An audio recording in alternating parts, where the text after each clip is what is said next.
Haya ba, mimi Bangusiro. Ngoja niwaambie kitu. Mimi jana nimesikiliza interview na leo nimezifuatilia mitandaoni ya Rais Karia. Sijui kwa nini amefanya vile. Sijajua mpaka sasa hivi najiuliza why. Mpaka ameenda kutoa statement kama zile, kwa nini? Anataka kutuambia nini?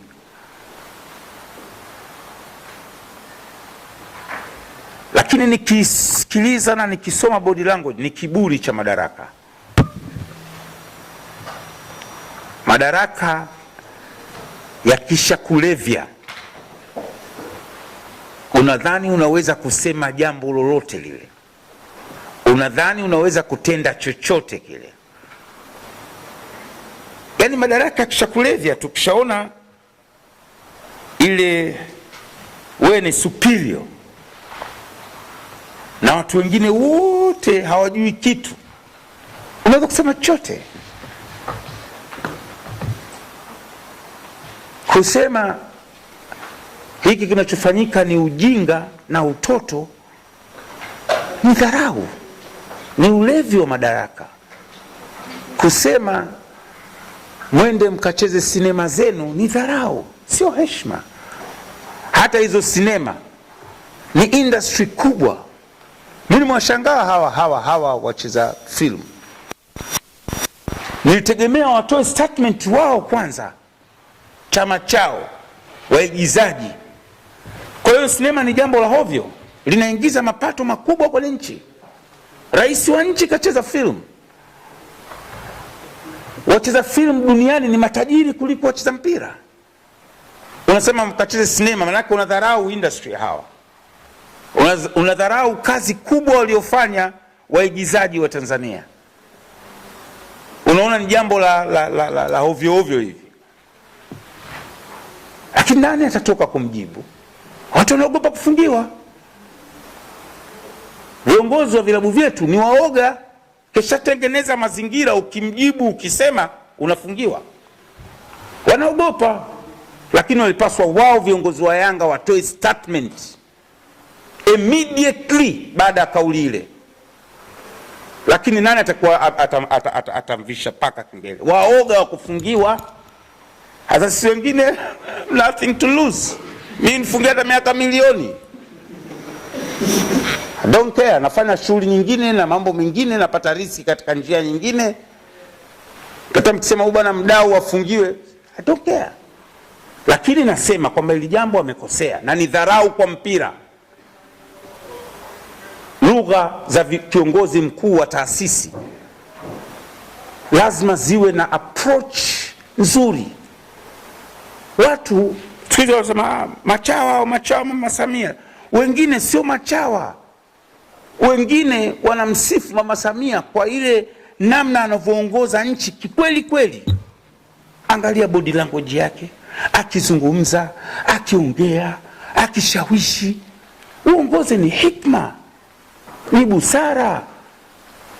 Uongozi unawajibu watu kama vile unawajibu watu ambao ni takataka, sio sahihi. Na hapa nadhani kuna shida neno uraisi. Ningeshauri, najua waandishi naomba mnisupport. Raisi atakaye tumia herufi kubwa kwenye ara ni mmoja tu wabaki.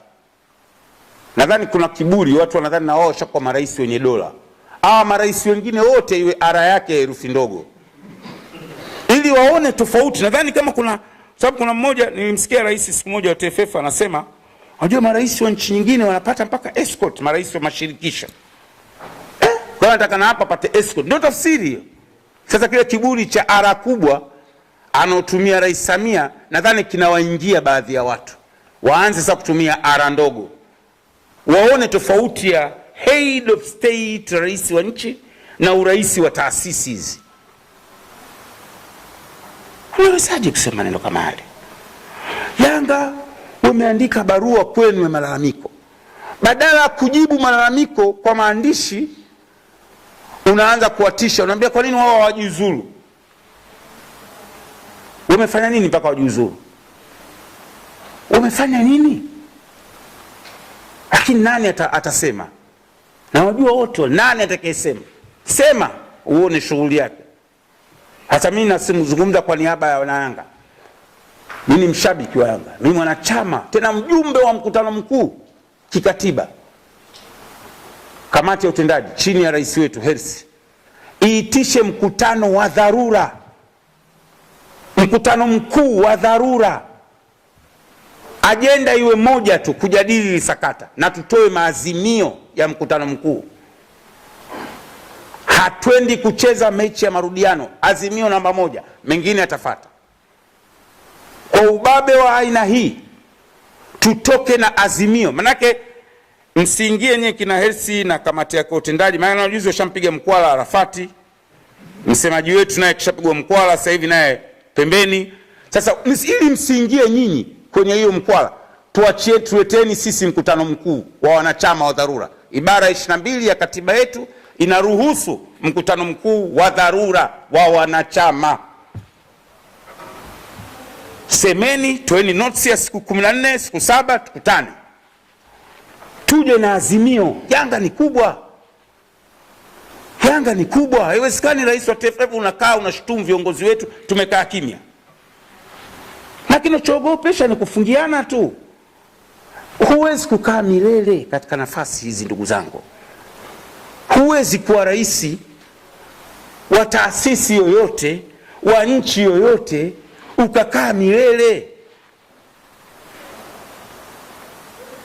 Usitumie kiburi cha uongozi kuwadhalilisha wenzio, ujinga na utoto, kwa sababu umesimamia kanuni. Ni ujinga huo, ni utoto huo. With due respect, Karia, unaikosea mpira na unakosea Young Africans. Na hawa viongozi wa Yanga najua hawawezi kukwambia kwa sababu utawafungia. Mimi nakwambia umewakosea watu wa mpira, umewakosea Young Africans, na katika jambo hili omba radhi kwa kufuta kauli zako za jana. Yes. Hata niandishi hapa mtabalance, mtaedit. Sitaki muedit. Narudia. Hamna kuedit, nimesema very clear. Maana msije mkaedit. Msitaki kuedit. Sijamtukana mtu hapa. Nimeongea straight. Wala sijamvunjia heshima. Tusione madaraka haya tutakaa nayo milele. Haya ni sehemu tu ya kupita. Leo tulipoteza superintendent senior kabisa wa polisi kwa ajali ya gari. Kila mahali ukenda kwenye social media watu wanamkumbuka kwa mema aliyoyafanya kwenye jeshi, kwa jamii. Tunapita tu hapa. Naweza nikatoka mimi hapa na mke wangu tukapiga mzinga, Mungu akatuchukua. Kiburi cha umaarufu wetu kisitupe sababu ya kudharau wengine. Yanga wameandika official letter kwenu, badala ya kushughulikia kujibu mnawatisha. Unakwenda kwenye media unawatisha. Maona nyinyi juzi walimposti hapo pongezi za kuchaguliwa kwa mjumbe wa kamati ya utendaji. Immediately nilisoma zile comment pale, subhanallah. Hiyo ndio tafsiri sura watu Yanga hawakutaka ugomvi. Bodi ya ligi asubuhi mwenyekiti wake kasema mechi ipo, hamna mtu kugoma. Sijui wakatumia kigezo gani.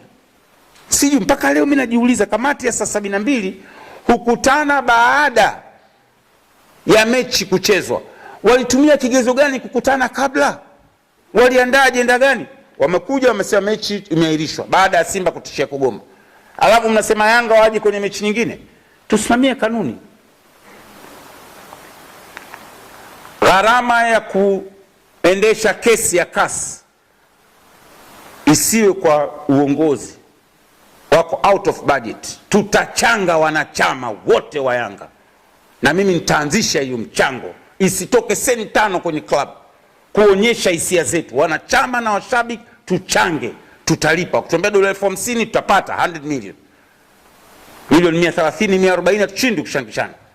Lakini hili jambo naomba kamati ya utendaji chini ya mdogo wangu Hersi, namjua rafiki yangu Hersi, no compromise katika jambo hili.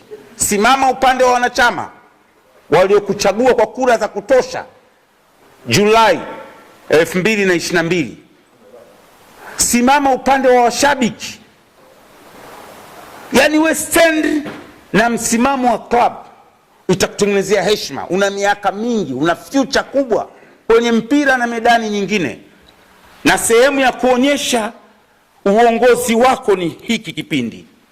Stand na wanachama wako, tutakuunga mkono na hakuna atakayekufungia. Watatufungia kinasie, tanvizia mie kunitoa mbuzi wa kafara, haya. Watamtafuta msemaji mwingine, haya. Lakini we hakuna kufungia, tutasimama na wewe, mimi nakuahidi. Wala we simama na wanachama, fanya research, uliza wanachama wote wa Yanga, au itisha mkutano mkuu next weekend, uone stand ya wanachama, basi we kasimame nayo. Mtu ufana wake, we wako wanachama wa Yanga na washabiki wa Yanga. Hao wengine ni kwa sababu tuwe mazingira ya kazi, lakini wenzio wewe